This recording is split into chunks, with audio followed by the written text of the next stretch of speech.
Gold trusted gold buyers. మీరు తాకట్టు పెట్టిన బంగారాన్ని విడిపించి ఈ రోజు ఉన్న మార్కెట్ ధరకు కొనబడను. నమస్కారం, వెల్కమ్ టు ఐ డ్రీమ్. ధర్మ మార్గం విత్ విజిత కార్యక్రమానికి స్వాగతం. అయితే సంకష్టహర చతుర్థి, మనం ఏ పూజ చేసినా కూడా తొలి పూజ వినాయకునికి చేయాలంటారు. మరి అటువంటి వినాయకునికి సంబంధించిన ఒక రోజు ఏదైనా ఉంది అని అంటే మనందరికీ తెలిసింది సంకష్టహర చతుర్థి. ఆ రోజున మనందరం కూడా వినాయకునికి రకరకాల పూజలు చేస్తుంటాము, ఉపవాసం ఉంటూ ఉంటాము. ఇలాంటి రకరకాల ఆచారాలు అయితే మనం పాటిస్తూ ఉంటాం. అసలు నిజంగా ఆ రోజున చేయాల్సిన విధి విధానాలు ఏంటో ఇప్పుడు వారితో మాట్లాడి తెలుసుకుందాం. ప్రస్తుతం మనతో పాటు ఉన్నారు ఋగ్వేద అధ్యాపకులు, ప్రవచనకర్త, ప్రముఖ ఆధ్యాత్మికవేత్త సంతోష్ కుమార్ గణపతి గారు. ఇప్పుడు వారితో మాట్లాడి మరిన్ని విషయాలు తెలుసుకుందాం. నమస్కారం అండి. నమస్కారం అండి. మంగళం మహత్వం. అయితే సంకష్టహర చతుర్థి చాలామంది ఇది ఒక వ్రతంలా కొన్ని మాసాల పాటు ఆచరించే వాళ్ళు ఉంటారు. కొంతమంది అప్పటికప్పుడు ఆచరించి దాన్ని వదిలేసే వాళ్ళు ఉంటారు. అసలు ఈ సంకష్టహర చతుర్థి రోజు వినాయకుడిని ఆరాధిస్తూ ఉంటారు. ఆరాధించడం వల్ల కలిగే ఫలితం ఏంటి? నిజంగా ఇది వ్రతంలా ఆచరించాలా, లేదు అంటే మనం ఒక సంకల్పం చెప్పుకొని దాని ప్రకారంగా వెళ్తే బాగుంటుందా? ఆ రోజున ఎటువంటి విధి విధానాలు ఆచరించాల్సి ఉంటుంది? మనం సంకష్టహర గణపతి అంటామండి. గణపతికి 32 రూపాలు మనకు కనిపిస్తాయి. అన్ని పురాణాలను మనం చూసినప్పుడు 32 గణపతులు, కొన్ని చోట్ల షోడశ గణపతులు అంటే 16 గణపతులు కూడా మనం చూస్తూ ఉంటాం. 32 గణపతుల్లో 32వ గణపతి పేరు సంకష్టహర గణపతి. ఆయననే సంకటహర గణపతి అని కూడా మనం అనొచ్చు. పెద్దగా రెండు శబ్దాల్లో పెద్దగా తేడా ఉండదు.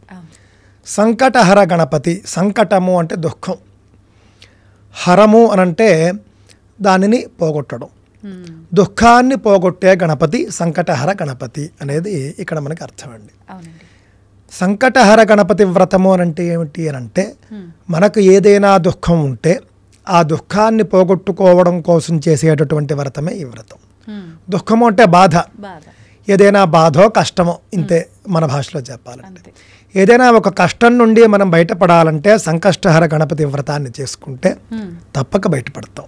ఇది వ్రతం అంటే ఇందాక నేను అన్నట్టుగా ఆ ఒక్కరోజు మాత్రమే పరిమితం అయి ఉంటుందా, లేదంటే కొన్ని నెలల పాటు, రోజుల పాటు అలా ఆచరించాలి? దీనికి కొన్ని నియమాలు చెప్పారండి. సంకష్టహర గణపతి వ్రతం అనేది ఒక చెవితి నాడు మొదలుపెట్టి 21 సంవత్సరాల పాటు చేయడం అనేది ఒక దీక్ష ఉంది. అది మొదలు పెట్టడం కూడా శ్రావణ మాసంలో కృష్ణపక్ష చెవితి నాడు మొదలు పెట్టాలి. 21 సంవత్సరాలు తీసుకునేవాళ్ళు. ఒకవేళ మధ్యలో ఏదైనా చేయలేక ఆటంకం వచ్చింది అని అంటే? ఆటంకం వచ్చినా పర్వాలేదు, అస్సలు చేయలేని పరిస్థితుల్లో ఆ నెల విడిచిపెట్టినా ఇబ్బంది లేదు. కానీ 21 సంవత్సరాలు దాన్ని కొనసాగించేట్టుగా, ఇప్పుడు ఉదాహరణకి ఎవరైనా ఒక నెల మొదలు పెట్టుకున్నారు, శ్రావణ పక్షంలో వచ్చేటటువంటి శ్రావణ మాసంలో వచ్చే సంకష్టహర చతుర్థి నాడు మొదలు పెట్టుకుని వాళ్ళు 21 ఏళ్ళు చెయ్యాలి. మధ్యలో వాళ్లకు ఆశౌచాలు వస్తే, ఎవరైనా ఇంట్లో కాలం చేసినప్పుడో ఎవరైనా పుట్టినప్పుడు కుదరదు. కాబట్టి అప్పుడు 2 మార్గాలు ఉన్నాయి. ఆ నెలకి విడిచిపెట్టి తదుపరి నెలలోనే కొంచెం ఎక్కువగా పూజ చేసుకోవడమో, లేదా చెవితి నాటికి వాళ్ళు ఆ శౌచంలో అంటే మైలలో ఉన్నారనుకోండి, మైల తీరిన రోజున ఒకసారి పూజ చేసేసుకోవడం, అలా చేయొచ్చు. అంటే అది చవితి రోజు చేసిన పూజ కిందకే వస్తుంది, అదే ఫలం వస్తుందండి. ఏమీ ఇబ్బంది లేదు. ఎందుకు అంటే మీరు చేయడానికి సిద్ధంగా ఉన్న కాలం మీకు సహకరించలేదు కాబట్టి మైల రోజున ఒకవేళ వ్రతం అయితే కనుక మైలలో ఉన్నప్పుడు వ్రతం వస్తే ఆ రోజు వదిలేసి 10 రోజులు అయిపోయిన తర్వాత, శుద్ధి అయిపోయిన తర్వాత తదుపరి రోజే చేసుకోవచ్చు. ఆ విధంగా 21 సంవత్సరాలు కూడా పూర్తి చేయడం చాలా మంచిది. ప్రస్తుతానికి ఇప్పుడు సరేనండి, మీరు చెప్పేవన్నీ చాలా అసందర్భంగా ఉన్నాయి. 21 సంవత్సరాలు 12 చతుర్థులు ఎవరు చేస్తారు? ఇదేమీ అయ్యే పని కాదు, మీరు సులువుగా చెప్పండి అని అంటే ఇంకో మాట చెప్పారు. చేస్తే జీవితాంతం చేయమన్నారు. మొత్తం జీవించి ఉన్నంత వరకు చేయవచ్చు, లేదు అంత అవకాశం లేదు, కనీసం 21 సంవత్సరాలు చేయమన్నారు. అది అవకాశం లేదు, 1 సంవత్సరంలో 12 చెవితులు చేయమన్నారు. ఇదేదో బాగుంది. అది కూడా అవకాశం లేదనుకోండి, ఎప్పుడు అవకాశం ఉంటే ఆ చెవితి మాత్రం చేసుకుంటూ ఉండొచ్చు. ఇది సంకష్టహర గణపతి వ్రతం యొక్క ఇదండి. ఇది అసలు చాలా సులువైనటువంటి పూజ అండి, చాలా సులువైనటువంటి వ్రతం. ఎలా అండి, ఎలా చేయాలి? ఏదైనా ఒక పూజ అనేసరికి మనకి ఏదో సంబారాలు, వస్తువులు, అవి ఇవి ఏర్పాట్లు కంగారు పడతారు, ఏమీ లేదు. ముఖ్యంగా ప్రదోష కాలానికి చెవితి ఉన్న రోజు తీసుకోవాలి మొట్టమొదట. అంతేనండి. ప్రదోషము అనంటే సూర్యాస్తమయ కాలం నుండి 48 నిమిషాల కాలానికి ప్రదోషము అని పేరు. ఓకే. ఉదాహరణకు 6 గంటలకి సన్సెట్ అనుకోండి, సూర్యాస్తమయం అనుకోండి, 6:48 వరకు మీకు ప్రదోషకాలం ఉంటుంది. ఓ. కావున ప్రదోషకాలంలో చేయవలసినటువంటి పూజ కాబట్టి ప్రదోషకాలానికి చెవితి ఉండేట్టు చూసుకోవాలి. ఏదైనా ఒక మాసంలో కృష్ణపక్షంలో ప్రదోషకాలంలో చెవితి ఎప్పుడుంటే అది సంకష్టహర చతుర్థి అని పిలువబడుతుంది. అందుకే మీకు తదియ రోజే వచ్చేస్తుంది. ఎందుకనంటే తదియ మధ్యాహ్నం వరకు ఉంటుంది, అవును. సాయంకాలానికేమో చెవితి ఉంటుంది. సాయంత్రం 4 వరకు తదియ ఉండి ప్రదోషకాలానికి చెవితి ఉన్నప్పుడు మీకు ఆ రోజునే సంకష్టహర చతుర్థి వచ్చేస్తుంది. చాలామంది ఈ రోజు చేసేస్తున్నారు, కానీ ఈ రోజు ప్రదోషకాలానికి చెవితి లేదు. మీరు కావలిస్తే చూడండి, ఈరోజు రాత్రి అంతేనండి. ఈరోజు సోమవారం నాడు నవంబర్ 18వ తేదీ మీకు సాయంకాలము ప్రదోషకాలంలో మీకు చెవితి లేదు. 19వ తేదీ మంగళవారం సాయంత్రం ప్రదోషకాలానికే మీకు చెవితి ఉంది. కావున ఈరోజు చేయకూడదు. మీకు ప్రదోషకాలంలో చెవితి లేకపోతే ఎలా చేస్తారు? రేపు ఉంది అనగా 19వ తేదీ మంగళవారం నాడు సాయంకాలం ప్రదోషకాలంలో చెవితి ఉంది. కావున రేపే సంకష్టహర చతుర్థి అనే విషయాన్ని దృష్టిలో పెట్టుకుని ఇప్పుడు మేమేం చేయాలని, ఇంతకాలం మేమేం చేయలేదు, ఇప్పటికిప్పుడు మేము చేద్దాం అనుకుంటున్నాము. 21 ఏళ్ళలో సంవత్సరమో మీరు సంకల్పించలేకపోవచ్చు. ఈ ఒక్క చెవితి చేయండి. ఈ ఒక్క చెవితి మీకు ఇప్పుడు ప్రతి ఇంట్లో కూడా ఏవో కష్టాలు ఉంటాయి. పిల్ల పెళ్లి కాలేదనో, ఉద్యోగం రాలేదనో, జీతం రాలేదనో, ఆరోగ్యం బాలేదనో, రకరకాలుగా ఉంటాయి. ఇల్లు కొంటున్నాము, అప్పులు ఇచ్చాము, అప్పులు తీసుకున్నాము, అప్పులు తీరట్లేదు, అప్పులు రావట్లేదు, ఇవన్నీ ఉంటాయి. ఏదో ఒక సమస్య ఉంటుంది. ఆ యొక్క సమస్యను దృష్టిలో పెట్టుకుని ఈ సమస్య పోవడం కోసం నేను సంకష్టహర చతుర్థి వ్రతాన్ని చేసుకుంటున్నాను అని మనస్సులో ముందుగా అనుకోవాలి. ముందు రోజు అనుకోవచ్చు. అనుకున్న తర్వాత సంకష్టహర చతుర్థి రానే వచ్చింది. ఉదయాన్నే లేవాలి. సూర్యోదయానికి ముందే లేచి బావి స్నానమో, చెరువు స్నానమో, పుష్కరిణి స్నానమో, నదీ స్నానమో, సముద్ర స్నానమో, ఇవేమీ లేకపోతే ఇంటి వద్ద మామూలు నీటి స్నానమో చేసి ఆ స్నానం అయిన తర్వాత ఒక్కసారి దేవుడి వద్దకు వచ్చి బొట్టు అది పెట్టుకున్న తర్వాత గణపతికి దండం పెట్టుకుని ఈ రోజున ఫలానా కష్టం పోవడం కోసం నేను సంకష్టహర గణపతి వ్రతాన్ని ఆచరిస్తూ ఉన్నాను. ఓ గణేష, నా యొక్క వ్రతం నిర్విఘ్నంగా పూర్తయ్యేట్టు చూడు అని ఆయనకే చెప్పుకుని వ్రతం రోజున స్నానం చేసినప్పుడు ఒక ముఖ్యమైనటువంటి ప్రాక్టీస్ ఉందండి. ఏంటి అని అంటే, మామూలుగా స్నానం చేసేయడం కాకుండా మనం సబ్బు రాసుకుంటాం చూసారా, సబ్బుకు బదులుగా నువ్వులతో స్నానం చేయమన్నారు. నువ్వులే? అవునండి. అంటే తెల్ల నువ్వులు ఉంటాయన్నమాట అండి. తెల్ల నువ్వులు పొట్టు తీసుకుని, మనకి పొట్టు తీసుకుని బయట దొరుకుతూనే ఉన్నాయి, అవి తెచ్చేసుకుని అవి మనం ఒక బౌల్లో పెట్టుకుని ఆ తెల్ల నువ్వులతో ఒళ్ళంతా కూడా రాసుకుని, అంటే ఒళ్ళంతా కూడా రుద్దుకుంటూ స్నానం చేయాలి. ఎందుకండి ఇలా? దీనివల్ల మనకు ఉన్నటువంటి అనేక దోషాలు, కష్టాలు హరింపబడతాయి. కొంచెం నువ్వులు అనేటటువంటివి శాస్త్రీయంగా కూడా చాలా గొప్పవి. దాని వెనుక కూడా అనేక రహస్యాలు దాగి ఉంటాయి. ముఖ్యంగా ఏమిటి అని అంటే, శారీరక దోషాలు పోతాయి, మనలో ఉన్నటువంటి దరిద్రం పోతుంది, దుఃఖం పోవడానికి ఒక మెట్టు మనం ఎక్కిన వారం అవుతాం. తిల స్నానం అంటారండి దీన్ని? అంటే తిల స్నానం అనొచ్చు, తప్పులేదు. ఎందుకు అనంటే తిలైహి స్నాత్వా అని అక్కడ ఉంది, తిల స్నానం అని చెప్పవచ్చు. కాకపోతే తెల్ల నువ్వులు అనే విషయాన్ని దృష్టిలో పెట్టుకోవాలి. పెట్టుకుని చక్కగా మామూలు స్నానంలో మనం సబ్బుకు బదులు ఇది వాడాలంతే ఆ రోజున. దాంతో మీకు వ్రతం మొదలవుతుంది. దేవుడి దగ్గరికి రావడం, ఇందాక చెప్పినట్లుగా సంకల్పం చేసుకోవడం. ఆ సంకల్పం మంత్రోక్తంగా అయినా కావచ్చు, లేకపోతే ఈ విధంగా నోట మాటతో అయినా సరే ఈ రోజు నేను చేసుకుంటున్నాను అని చెప్పవచ్చు. చెప్పిన తర్వాత ఆ రోజంతా ఉపవాసం ఉండాలి, సాయంత్రం వరకు ఉండి సాయంత్రం లోపలే పూజకు సంబంధించినటువంటి ఏర్పాట్లు చేసుకోవాలి. పువ్వులు అవన్నీ కూడాను. ముఖ్యంగా గణపతికి ఇష్టమైనటువంటివి ఎర్రని పువ్వులు, అవి సంపాదించుకోవచ్చు. ఏవైనా సరే, అంటే మన కల్పంలో చెప్పినవి సహజంగా కరవీరం అంటాము, ఎర్రగన్నేరు పువ్వులు, ఇవి గణపతికి బాగా ఇష్టం. గరిక, దూర్వాయుగ్మములు అంటారు, అవి. తెల్ల జిల్లేడు పువ్వులు, ఈ మూడు ముఖ్యంగా మనం గణపతికి పూజ చేస్తాం. ఇవి మూడిట్లో ఏదో ఒకటి సంపాదించుకోవచ్చు, అవకాశం ఉంటే మూడు సంపాదించుకోవచ్చు. గన్నేరు పువ్వులు తెచ్చుకున్నప్పుడు మాత్రం గులాబీ రంగువి ఉండకుండా చూసుకోండి. కొంచెం చాలామంది ఇబ్బంది పడుతున్నారంటే గన్నేరు అనేసరికి తెలియక అవి పింక్ కలర్లో ఉన్నవి ఇచ్చినా కూడా తీసుకెళ్ళిపోతున్నారు. అలా కాకుండా ఎర్రగా ఉన్నటువంటి గన్నేరే మనకి అసలైన వాటి కింద మనకి లెక్క. ఈ పింక్ ఇవి కొంచెం హైబ్రిడ్ అని నా అభిప్రాయం. అందువల్ల వాటిని పక్కన పెట్టి ఏవి దొరకకపోతే సరే, కానీ ఇవి దొరికినప్పుడు ఎర్రటి గన్నేరు తెచ్చుకోండి. ఎర్రటి గన్నేరు పువ్వులు, గరిక, అదేవిధంగా తెల్ల జిల్లేడు పువ్వులు, ఈ 3 ఏర్పాట్లు చేసుకుని సాయంత్రం లోపల అన్నీ సర్దుకుని సాయంకాల పూజకు నైవేద్యానికి ముఖ్యంగా మోదకాలు చేసుకోవాలి. మోదకాలు అంటే ఏమిటి అని అంటే కనుక మన తెలుగు రాష్ట్రాల్లో బాగా చేస్తూ ఉంటారండి. కజ్జికాయలు అని అంటారు. కజ్జికాయలు అని అంటే ఒక బియ్యపు పిండితో చేసినటువంటి ఒక పేస్ట్ లాంటిది ఉంటుంది. దాని లోపల ఒక రకమైనటువంటి పిండిని పెట్టి దీనిని ఆవిరి పడతారు. ఇదైనా కావచ్చు. అదే విధానంలో నెయ్యిలో వేయించడం కూడా ఉంది. కావున ఈ రెండిట్లో ఏదో అవకాశం ఉంటే అది.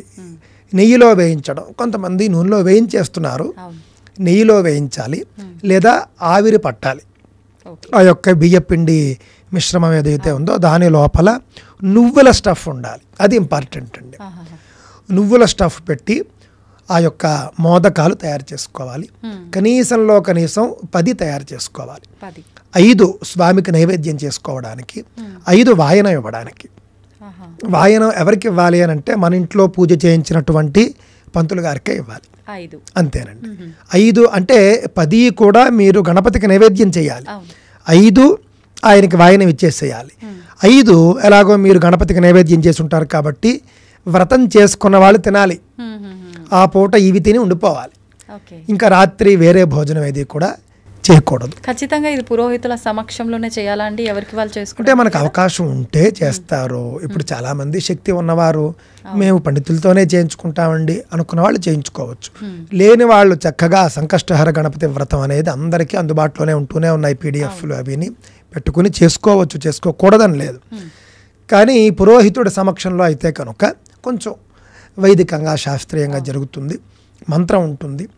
మనం కూడా ఆయనకి మరి ఉపాయనం అంటే వాయనం దానం ఇస్తాం కదా, ఆ దానం వల్ల కొంత ఫలం వస్తుంది. ఈ మోదకాలతో పాటు వాళ్ళకి ఇంకేం ఇవ్వాల్సి ఉంటుంది? మనం తాంబూలంలో మన శక్తిని బట్టి సంభావన ఇచ్చుకుంటే బట్టలు, ఇంకా వాళ్ళ ఇష్టం ఏదైనా శక్తిని బట్టే, అంతకు మించి ఇంకేం లేదు. కాకపోతే అండి నేటి రోజుల్లో స్వామి మీరు ఎలా అంటారు, మేము ఎవరినైనా పండితుల్ని పిలుద్దాం అంటే వేలకు వేలు అడుగుతారు, కానీ వచ్చినా కూడా చేయరు, డిమాండ్ చేస్తారు, అది ఇది అని అంటే మీ శక్తిని బట్టి ఇస్తామని చెప్పండి. ఆ శక్తికి వచ్చే వాళ్ళతో చేయించుకోండి. లేదు అని అంటే మీరే చేసుకోండి. చేసుకోవడం ముఖ్యం. మీ ప్రయత్నం మీరు చేశారు, మీకు సాధ్యం కాలేదు, మీరు చేస్తే దేవుడు తీసుకోవడం ఏం లేదు, బ్రహ్మాండంగా స్వీకరిస్తాడు. అందులో చెప్పిన విధంగా మీరైనా సరే పూజ చేసుకోండి. ఈ పూజ కూడా సాయంత్రం సూర్యాస్తమయం తరువాత ప్రదోష కాలంలో చేసుకోవాలి. ప్రదోష కాలంలో కనీసం సంకల్పమైన ప్రారంభించేట్టుగా చేసుకుంటే మంచిది. మొత్తం పూజ అది పూర్తి చేసుకుని చంద్రోదయం అయిన తర్వాత, చంద్రోదయ సమయం ఉంటుంది, అయిన తర్వాత వ్రతంలో భాగంగానే చంద్రుడికి అర్ఘ్యం ఇవ్వడం అనేటటువంటి ఒక విధానం ఉంటుంది పూజ అనంతరం. అందులోనండి అంటే పూజ చేసిన తర్వాత అందులో నామాలు అవి ఉంటాయి. ఆ నామాలు అవి చెప్పుకుని మీరు చంద్రుడికి అర్ఘ్యం ఇవ్వడంతో మీకు పూజ పూర్తవుతుంది. వాయనము అర్ఘ్యము మీరు ప్రసాదాన్ని తీసుకోవడంతో వ్రతం పూర్తవుతుంది. ఏదో ఒక చవితి నాడు మీరు చేసుకోవచ్చు, ఇబ్బంది ఏం లేదు. 21 సంవత్సరాలు దీక్ష తీసుకుంటాను అని అంటే కనుక మీరు శ్రావణ కృష్ణ చవితిలోనే మీరు అది ప్రారంభించాలి. అలా అయితేనే 21 సంవత్సరాలంటేనే అప్పుడు, లేదంటే ఇప్పుడు ఏం చేయొచ్చు. ఎప్పుడైతే మీరు ఆ చెవితికి మీరు చేసుకుంటున్నట్టు లెక్క. ఒకసారి ఇప్పుడు నేను 21 సంవత్సరాలు చేస్తా అని ఏదో మీరు చెప్పగానే ఓ మంచి జరిగిపోతుందని చెప్పి సంకల్పం చెప్పుకున్నాను. ఒక 5-10 సంవత్సరాలు చేసిన తర్వాత ఇంకా నేను చేయలేను, నాకు కుదరట్లేదు అనిపించింది, మధ్యలో స్టాప్ చేయొచ్చు అంటారా? మధ్యలో ఆపే పక్షంలో అలా ఆపడం అనేది భావ్యం కాదు. ఎందుకు అని అంటే భగవంతుడి వద్ద మనం మొక్కుకునే మొక్కది, మొక్కును మనం ఎప్పుడూ కూడా తప్పకూడదు. అంటే అక్కడ ఉద్దేశం ఏమిటంటే మనం ఆయనకి వాగ్దానం చేసాం, ఆ వాగ్దానాన్ని మనం నిలబెట్టుకోవాలి. అసలు చెయ్యలేనటువంటి శారీరక స్థితి వచ్చేస్తే ఆవిడ ఏం చేయలేడు, ఇంక పూర్తి మంచం మీద ఉన్నాడు, ఆయన దిగలేడు. సో ఆయన వల్ల కాదు. ఇంకా అలాంటప్పుడు ఏం చెయ్యాలి అని అంటే కనుక ఆయన నామాలు చదువుకోవచ్చు. ఇంకో మార్గం ఉంది, ఎవరితోనైనా ఆయన పేరుతో చేయించవచ్చు. ఇది ఒక మార్గం. అందుకే పురోహితులతో చేయించుకోవడం కూడా ఉంది. ఆలయాల్లో మన పేరు మీద చేయించడం అనేది అలా వచ్చింది. అస్సలు చేయలేను, ఇంకా నా వల్ల కాదు అన్నప్పుడు నా తరపున కాస్త ఈ పూట చేసి పెట్టండి అయ్యా. ఇంత వ్రతము కూడా అతను చేయాలి మీ తరపున, పురోహితుడనే కాదు, కొడుకు చేయవచ్చు. అంటే మగవారు కూడా చేయొచ్చా అండి ఈ వ్రతం? చేయవచ్చండి. అంటే నేను ముఖ్యంగా వాళ్ళని ఉద్దేశించి చెబుతూ ఉన్నాను. ఆడవాళ్ళు కూడా చక్కగా చేసుకోవచ్చు, అందరూ చేసుకోవచ్చు. చేసుకోలేని వాళ్ళంటే మీరు చెప్పిన విధంగా సగంలో ఆపేయాల్సిన పరిస్థితి వస్తే ఆపకుండా మన తరపున ఇంకొకరు చేసేట్టుగా పెట్టాలి. ఉదాహరణకి మీకు ఏదో పని వచ్చింది అనుకోండి, ఆ రోజున మీరు చేయాల్సినటువంటి పని ఇంకొకరికి అప్పచెప్తారు. మీరు అయ్యో పలానా ఆయన వచ్చేస్తున్నారు, మనం చేయకపోతే బాగుండదు అని మీరు ఇంకొకరికి అప్పచెప్పి మీ స్థానంలో ఇంకొకరిని కూర్చోబెట్టి మీరు ఇంటర్వ్యూ చేసినట్టుగా ఇది కూడా అంతే మాట అండి. అయితే ఇది అగతిక పక్షం, అంటే ఇక మీ వల్ల కాదు అన్నప్పుడు చేయాలి. వాళ్ళకి మనం మన తరపున చేసినటువంటి వాళ్ళు బయట వాళ్ళు అయితే మనం వాళ్ళకి ఎంతో కొంత సంభావన ఇచ్చుకోవాలి. మరి ఆ ఫలితం మనం చేస్తే వచ్చేదే వస్తుందా వేరే వాళ్ళతో చేయించి? అంతేనండి, దాదాపుగా అంతే వస్తుంది మీకు. మన వాళ్ళే చేశారనుకోండి అసలు గొడవ లేదు. ఇప్పుడు ఒకవేళ కొడుకో లేకపోతే భార్యో చేస్తే కనుక కూతురుంటే కూతురు చేయొచ్చు, చేయకూడదని కాదు. ముఖ్యంగా భార్య లేదా కొడుకు చేస్తే మంచిది. ఇప్పుడు కూతురు పెళ్ళి అయిపోయింది అనుకోండి, ఇంకో ఇంటి అమ్మాయి అయిపోతుంది, అందుకని అలా అంటున్నాను అనమాట అండి. ఇది వ్రతం చేయవలసినటువంటి విధానం. తప్పక కష్టాలతో బాధపడుతూ ఉన్నవారు సంకష్టహర గణపతి వ్రతాన్ని చేయండి, కష్టాలను పోగొట్టుకునే ప్రయత్నం చేయండి. అయితే ఆ రోజు ఇంకా భోజనం చేయకూడదు, మనం ఏదైతే మోదకాలు ప్రసాదం అంతేనండి, ఇంకేమీ ఇంకా ఆ రోజు మోదకాలు తప్ప ఇంకేమీ తినకూడదు. మరి మరుసటి రోజు ఈ ఉపవాసాన్ని ఎప్పుడు ముగించాలి? మరుసటి రోజు ఉదయం, అంటే ఇంకా దానికి విధి విధానాలు ఉన్నప్పటికీ కూడా అంత అవసరం లేదు. మరుసటి రోజు ఉదయాన్నే స్నానం చేసి ఒక్కసారి గణపతికి నమస్కారం చేసుకుని సూర్యోదయం తర్వాత భోజనం చేయవచ్చు. ఓకే, మీరు చెప్పినట్టుగా పెద్ద హడావిడి అదంతా ఏమీ లేదు, అవసరం లేదు. మీరు షోడశోపచార పూజా సామాగ్రి, మోదకాలు, పువ్వులు, ఇంతే కదండి చెప్పింది, ఇంకేమున్నాయి ఇందులోని. మీ ఖర్చు కూడా 500 దాటదు. అవును, పోనీ మహా అంటే 1000 అంతే. మీరు పువ్వులు కాస్ట్ అండి బాగాను అని అంటే 1000 రూపాయలతో మీకు వ్రతమే అయిపోతుంది. అక్కడ మనకు పెద్ద కాస్ట్ ఉండే పువ్వులు కూడా ఏం లేవండి, జిల్లేడు పువ్వులు మనం మీకు దొరికేటటువంటి అంతే. ఈ పువ్వులు ఎర్రటి పువ్వులు ఒకటే కొనుక్కోవాలి, గన్నేరు పువ్వులు. ఆ విధంగా చక్కగా చేసుకోవచ్చు, ఖర్చు తగ్గించుకుని కూడా చేసుకోవచ్చు. ఒకవేళ పండితుడిని పెట్టుకుంటే గంట సేపు పూజ చేయించుంటాడు కాబట్టి మీ యొక్క ప్రాంతాన్ని బట్టి 1000 రూపాయలతో మొదలుపెట్టి మీరు శక్తిని బట్టి ఇచ్చుకోవచ్చు. మళ్ళీ ఆ రోజు ఆలయానికి వెళ్ళాల్సిన అవసరం ఏదైనా ఉందా? ఆలయం దగ్గరలో గణపతి ఆలయం ఉంటే మీరు వెళ్ళవచ్చు. ఇంట్లోనే మీరు గణపతిని ఆవాహన చేసి పూజ చేసుకున్నప్పుడు వెళ్ళి తీరాలని ఏం లేదు, వెళితే మంచిదే. సంతోషం అండి, చాలా చక్కగా వివరించారు, ధన్యవాదాలు. స్వస్తి.